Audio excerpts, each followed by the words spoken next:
etc., etc., etc. Okay, that hasn't changed. I wrote a letter to the legislation, and this is really to the citizens.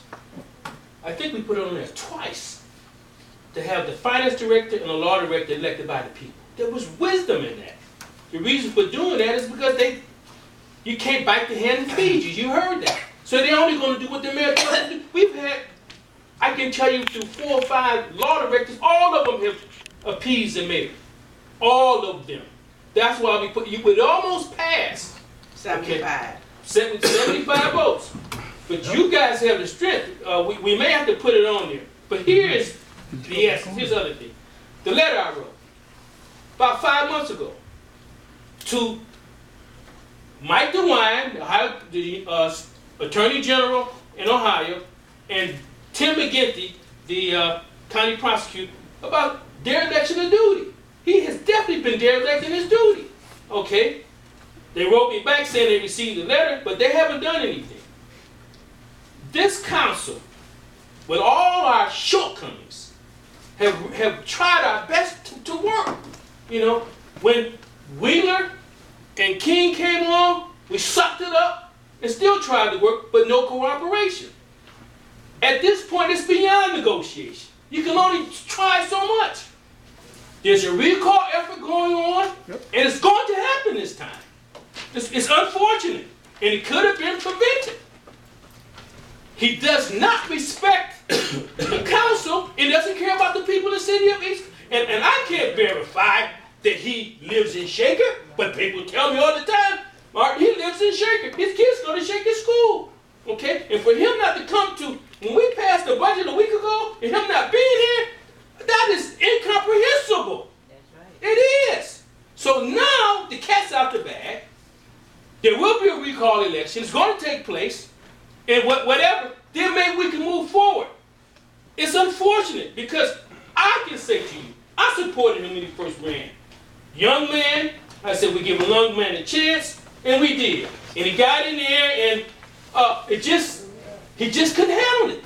And now he does what he wants to do. That's right. Okay, he teed off the people at the State Fiscal Commission when he got a Durango. People can't. You can't get your medical bills half paid through here, and it's just we got the cell phones turned off. He never let us know about it. He did all that. He doesn't care, and then he had the audacity to get a Durango when people can't get their medical benefits paid. It's a deep thing. You know what? It's arrogance. It's hubris. Okay, so it's going to be dealt with. I do believe that God works in mysterious ways. And you get so many chances, there's a movement out there to get him out of here, okay? And I know it's going to work this time because I feel it in my spirit. And in closing, keep us in prayer. After 16 years of this, and nobody paid the price I paid, I wanted to represent you, and they terminated me, okay? So you know where my heart is. But I didn't rely on whether he had so much power. I relied on my faith. And God will come through. But you have that responsibility when the election comes up, you do what you think is right and recognize that it ain't because we haven't tried. We have. And they know it now more than ever. We have. We sit up here, the law director's not here. We sit up here, he's not here. Michael Smedley is now the mouthpiece. It's just ridiculous. I have spoken. Thank you. Mr. Mansell? Baker? No, normally I don't get up or anything like that, but you know, I like to be a little bit more personable about what it is that's been taking place with this council and with this form of government that we have in the city. I served in a capacity of executive leadership with the mayor's office, and this is by far one of the most disrespectful seasons I've ever experienced, and didn't think that they can come to this moment. I wasn't disrespectful coming to council meetings. I didn't see the leadership that I was serving under being disrespectful early on in 2010. But as the years went on, we started to see what would you say, the hat come out of the bag. I've urged my colleagues to join with me on restructuring our form of government. I've asked us to think of innovative ways together in order to put this city in a stable place, in order to be creative, and to attract more residents to the city of East Cleveland and economic growth. We've tolerated individuals, and colleagues, please understand me when I say this. We've tolerated elected individuals and also staff members be at a point of disrespect to where there is no regard for the chief office that manages the city of East Cleveland. There should be no reason why there's certain dialogue with the council president, council vice president, and members of council. There's been a total disregard of the legislative process, sending things down late. Little do you know that we had an agreement. Hey, we need the legislation at least at a bare minimum 3 days in advance. Please don't send it down the day of and ask for it to be put on some type of legislation docket.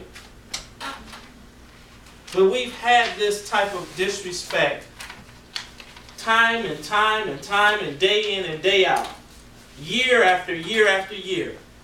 And it comes at a point where, Mr. Mays stated that, we may be a department. I don't believe we're a department. We come here and function as a legislative body.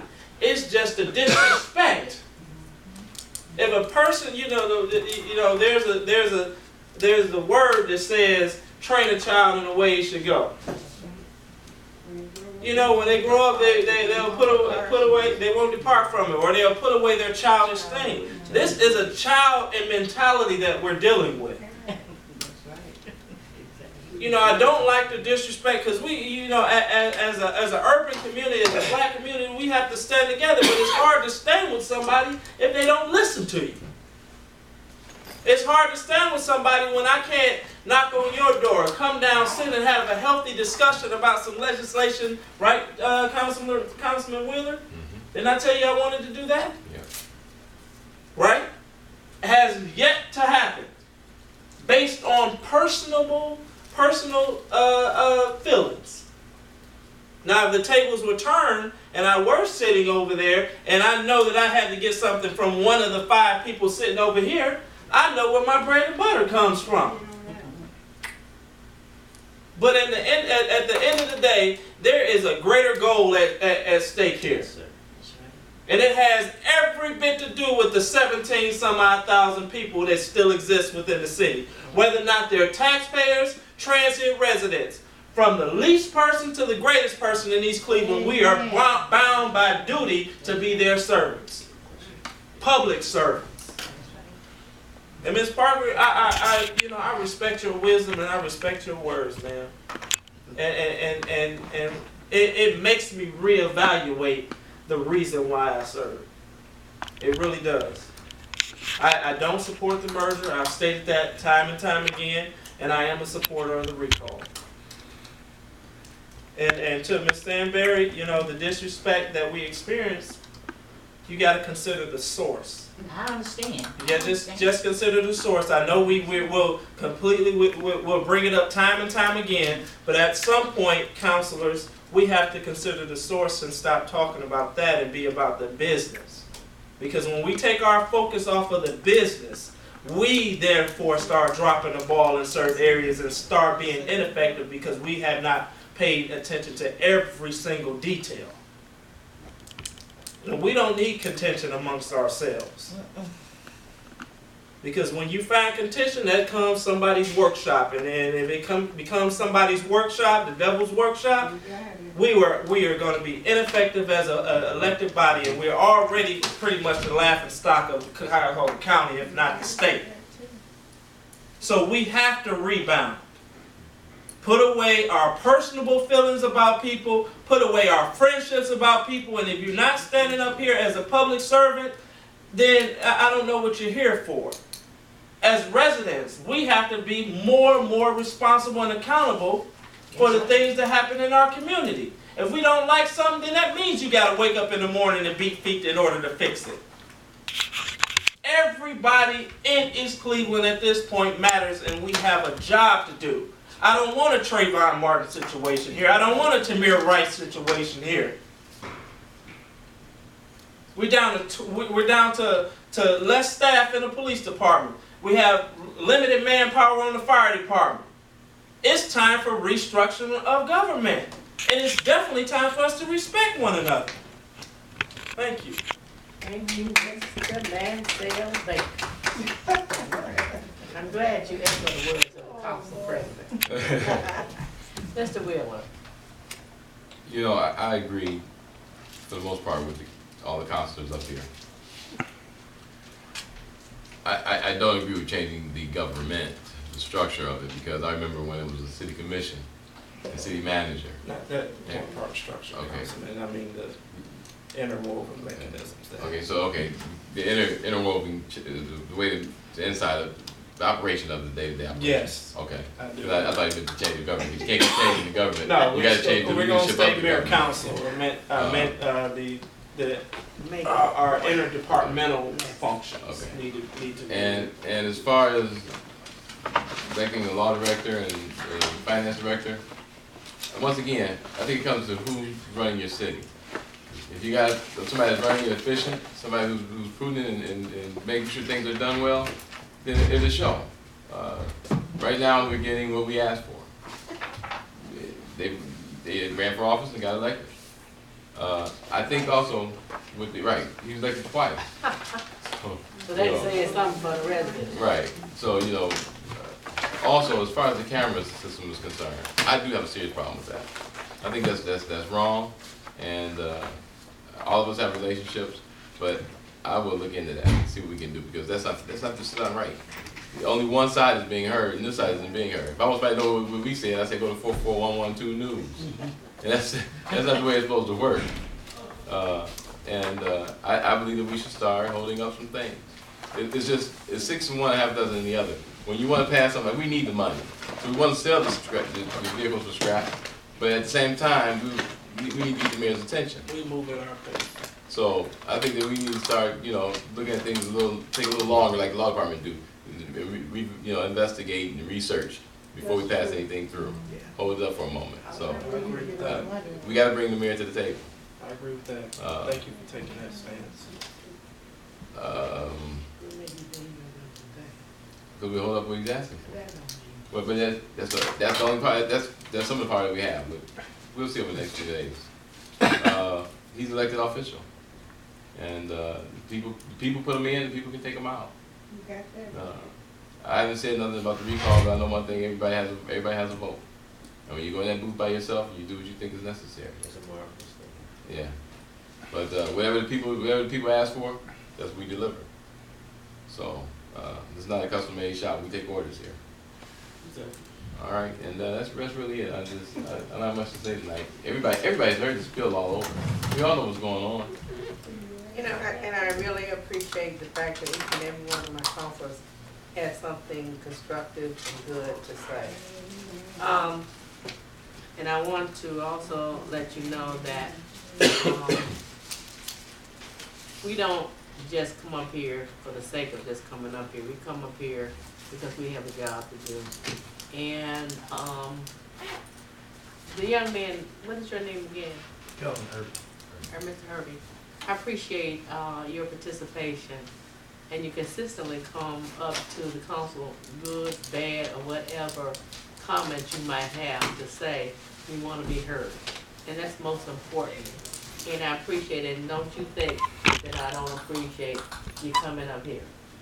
Just like Mr. O'May, regardless of what he said, how much he chastised or whatever, there's always some wisdom in the smallest child. So I appreciate whatever you got to say. And you are a former employee, electrician, and all those good things. So you have something good to say. Ms. Parker, Ms. Stanberry, Ms. Smith, I get on Ms. Parker all the time. I'm jumping up and down because she'll call me and ask me in the wee hours of the morning when I wake up, Counselor, what happened here? When are we going to, is he gonna have a, sure enough, have a meeting? Yes, we are. Even Mr. Struthers, I appreciate your efforts on putting news out there that can't get out there basically through the proper channels. I also want you all to know that I found out that Mr. Fambro had given a bill, a requisition to the finance, and it hasn't been paid. Because if he do, I'm gonna sue him because we weren't supposed to be having him do any business for us. So I don't know who's paying him, why they're paying him, or anything of that nature. But I do know that he is sending in a requisition to the finance director, and the finance director will not sign it. Having said all that, it's 7:19, and I'll entertain a motion to adjourn. So I move that the meeting be adjourned. All in favor? Aye.